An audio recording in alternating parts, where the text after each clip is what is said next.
Всем привет! В этом видео рассмотрим инструменты складки Modify под названием Silhouette Split. Я его на самом деле никогда не использовал, поэтому он как-то всегда ускользал от моего внимания. Но тут я решил потыкать и посмотреть. В принципе, ну такой интересный инструмент, но, скажем так, из тех задач, которые решаю я, он мне, скорее всего, бы не пригодился. Может быть, он пригодится вам, поэтому давайте посмотрим, что же это такое за зверь. Итак, давайте сразу приступим. Я пытался объяснять это, ну, за кадром, конечно, как он работает, но, наверное, в этом нет смысла, нужно просто показать. Итак, что получается? Значит, выбираем Modify, Split Silhouette, выбираем, значит, плоскость первую, соответственно, спозиционирую вот так вот все по виду слева, выберу плоскость, потом выберу тело, и как будто бы ничего не изменилось. Но получается, что вот по вот этой кромке здесь мы засплитили все фейсы нашего объекта, который был создан с помощью дисплайнов. Здесь есть еще другие настройки, такие как Split Shell Body, Split Solid Body, но они не работают там ввиду каких-то геометрических ограничений. Но вот Split Face работает. Нажму ОК, и что получается? То есть все, что слева оказалось, это то, что мы строго видим на виде слева. То есть получается, за этой линией происходит деформация поверхности таким образом, что поверхность, которая находится за ней, то есть вот эта вот, она исчезает от нашего взгляда непосредственно по нормали этой плоскости. Соответственно, все, что находится здесь, мы видим по данному разрезу. Есть, конечно же, поверхности, которые не позволяют сделать даже split face, но они должны быть какие-то прям суперсложные. Но я, честно говоря, не знаю, кто будет использовать такие поверхности в каких-то своих моделях. Даже как корпус. Не знаю. Но может быть, всякое может быть. Можно сделать фен какой-нибудь, да, такой небольшой странной формы, немножечко симметричный.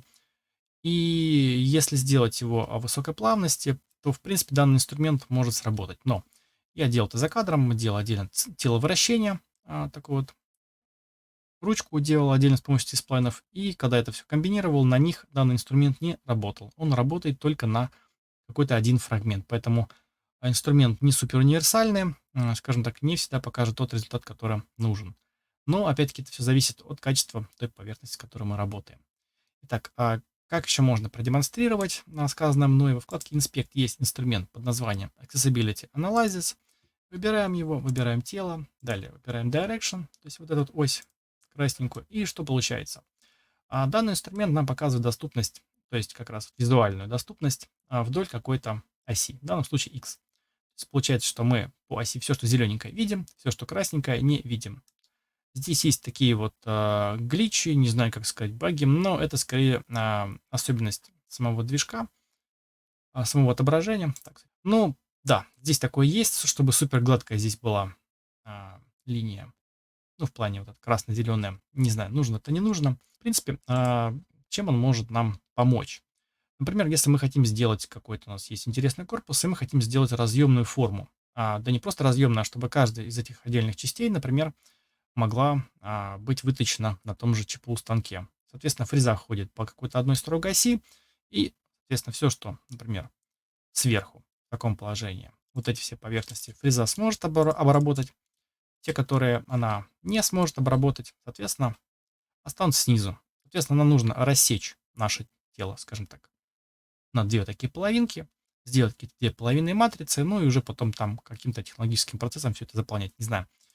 Но в целом, конечно же, здесь даже сплитить все это не очень получится. Возможно, через какой-то offset face с такой галочкой. Возможно, через вот такой вот offset face, да, например, на миллиметр. Ух ты, он даже сработал. Прекрасно. Так, пусть будет 5 миллиметров. Окей. Возможно, вот таким подходом получится сделать именно тонкостенный элемент. То есть мы берем, копируем еще те элементы.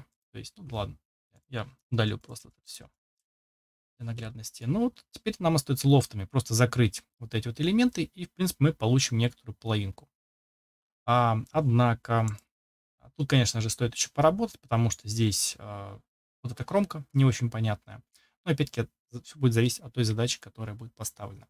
Можно, конечно же, отдельно все это доработать каким-нибудь свипом, какой-нибудь там по какой-нибудь такой траектории интересной, какого-нибудь объекта, и попытаться все это параллельным переносом все как-то это развязать. Но не знаю, это только нужно пробовать. Но в целом инструмент, как я уже сказал, он не универсальный, но достаточно интересный. Вот такой вот разрез можно получить. Так, попробую отключить вот эти два элемента и попробую применить инструмент Shell вот к этому телу, также 5 миллиметров. Нажмем ОК. Как будто бы ничего не произошло, да, но Shell можно применять к инструментам, к телам, которые, скажем так, цельные. То есть если выбрать все и нажать ОК, то мы получим вот такую внутреннюю стенку. Отключу все это. Так, выберу Silhouette Split, выберу, так, ну, допустим, вот эту поверхность. Выберу объект. Значит, здесь Split Faces Only работает, а Split Shelled Body... неужели сработает? Окей. Ну-ка, у нас получилось два бадика. Все сработало, прекрасно. То есть, если мы первое наше тело точно так же бы с помощью команды Shell сделали пустотелом, у нас получилась бы данная операция. Ну, либо, опять-таки, Split Face, как в первом случае. Так, сделаю Ctrl-Z, Ctrl-Z, отменю. Смотрю, получится ли сейчас применить ко всему этому последний инструмент под названием Split, ну, Split Body, короче. Ну, да, здесь вот он дает какую-то ошибку, что supports only coplanar parting lines. Не очень понимаю, что это такое. Возможно, вы мне подскажете, что это такое. Но в целом, я думаю, с таким телом это и не очень-то нужно. Поэтому сделаем Split Shelled Body, то есть разрезать пустотелое тело. И получаем, натыкал здесь все. Получаем вот такой вот результат. Вот.